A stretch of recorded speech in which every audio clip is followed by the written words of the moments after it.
Hey, good getters. So here's the scenario. You've come to support your daughters. They're gonna practice for the big play. Something's not right though. I can't hear them. Oh. So something's up with the sound guy. Yeah. Oh, he's choking on something. Okay. We gotta act fast. Get good at that.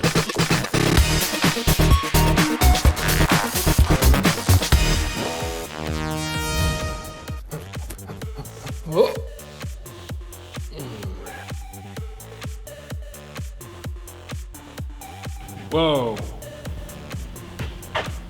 Vince! Hey, What? Do you know about this? yeah, I can help you get good at that. Well, good, because I am not good at this. My daughters are up there and they're singing their heart out and I can't hear a thing. I can't hear anything.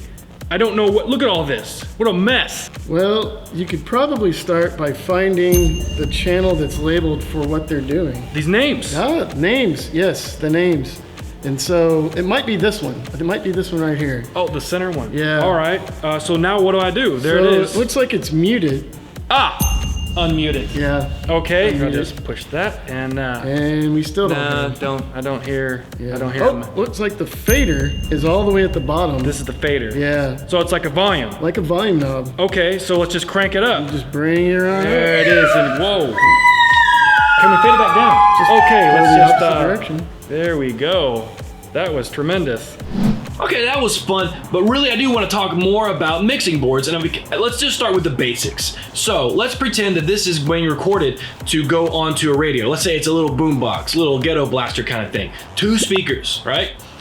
If you've got 16 or even just 4 people on stage, just singing, playing instruments or whatever, there's not 16 speakers on the stereo. You've got stereo, it's 2 speakers. And so you've got to mix all these sources of audio down to just 2 speakers. And that's what the mixing board does. It takes all of these sources in and mixes them down to a nice, even output that can be sent out to speakers in the audience or radio or broadcast to TV or just recorded for later. Each one of these audio sources is referred to as a channel. And on a mixed board, usually they're defined by how many channels they can handle. 8, 16, 24, 1 million. I'm sure there's not a million one, but basically you get the idea that that's how you define the size of a mixed board, is by the amount of channels that it can handle. And when you look onto the mixed board, you can see it follows this path right here, this vertical path called the channel strip. So let's break these channel strips down to just the basics. First, you've got the input section on the top. That is just like what it sounds like it is. It's where the audio source comes into the channel strip. Now let's say that the audio source is a microphone. That'd be common enough, right? Someone's singing into a microphone. Microphones don't usually have a lot of audio coming out of them. They're not very loud. And so you use the gain knob on the top of the channel strip to increase the power coming from that microphone. Moving down the channel strip, you'll have things like a low pass filter or a high pass filter. A low pass filter is for things like a bass guitar. You want the low sounds to pass on through, but you really don't want any of the high pingy noises. A high pass filter is for vocals, for anyone who's on a microphone. You don't really want the low hums of a voice, but you want the mid to high ranges. Moving a little further down our theoretical channel strip, we've got the equalizer. And that's just basically like your car stereo where you have the bass and the treble and the mids.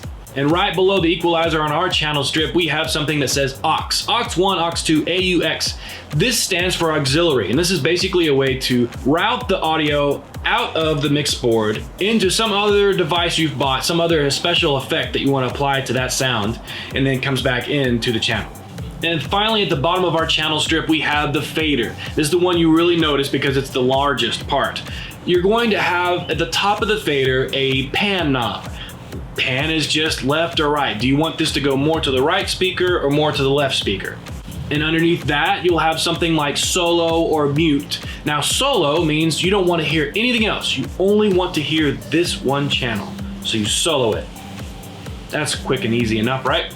And then the mute button, I mean, everyone gets that one. Mute it, turn that channel off. We don't want to hear that one.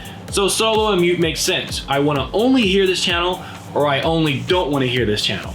And the fader is the final thing on this, where it's a volume control. If you want no sound at all the way at the bottom, right? Fade it all the way out, nobody hears anything. If you want it as loud as it goes, and you fade it all the way to the top, That's as loud as it goes. And that's just the basics of a mix board. Now they're way more complex than that, and I just super simplified this, but that is the basic sense. If you were to walk up on one and look at it, you could see like, oh, I'll get it. That's what Travis talked about, this and this and this. I see what's going on, and then it just repeats. It just repeats all the way down, depending on how expensive of a board it is, depending on how many channels of audio it can handle. It just repeats all the way down until you finally got the master. So you've got all these audio sources coming down, you know, you're fading them and making them sound like you want. Drums are really loud. Oh, we're not gonna bring that so loud, but this person singing is not very loud, so you're gonna bring them up and kind of just adjust it so that it sounds like it should. And then you've got the final master volume, the master fader over here, and that's gonna be a stereo fader where you then slide that up or down, and that's gonna be coming out of the monitors of the auditorium where everyone can hear it. And I'm not gonna get any more into the mix board, but just, you know, that's the basics of it. It's like anything. It can get really complicated, but if you want to think about how it all started, it started super simple. And that's something else I want to talk about. Early mixers are going to be around the 20s when it was only like 2 channels, and they were just trying to mix these 2 channels together to bring these 2 audio sources, someone singing, someone playing guitar maybe, and they're trying to bring these 2 in, or 2 people singing. You know, they just had 2 sources. Everything was very expensive and very new. It's just the infancy of radio, and they were basic. I'll put more information about what I have found in the description below. Check it out if you're interested. I'll put some links in there of what I found, but it really wasn't that easy to find information about it. And there are some audio people out there that are probably gonna hate this video, but I feel like I'm presenting it in the right kind of light. It's just, these are the basics of it. It's an audio source coming in where you adjust the volume and then it goes back out. So maybe you watch this video and you get interested in something you never thought you would before, and that's fun to me. I like the idea of learning something new every week. This is why I started this channel. So that's when I say, do all of these things and learn something new. Live yourself a better life. Yeah, look at that.